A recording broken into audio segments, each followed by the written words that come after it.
Human nagtrending sa social media si Wendell nga nag-make up sa iyang inahan nga mipanaw na sa laing kalibutan. Gitunulan og usa ka sakong bugas ang pamilya niini nga gikan sa mga suporta sa Brigada Davao ug sa Wan Tahanan.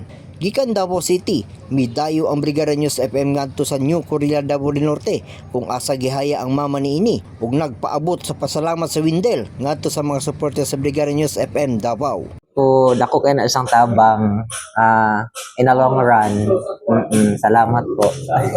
Thank you po kayo sa mga oras. Thank you po. Kahinumduman nga nagtrending sa social media si Wendell.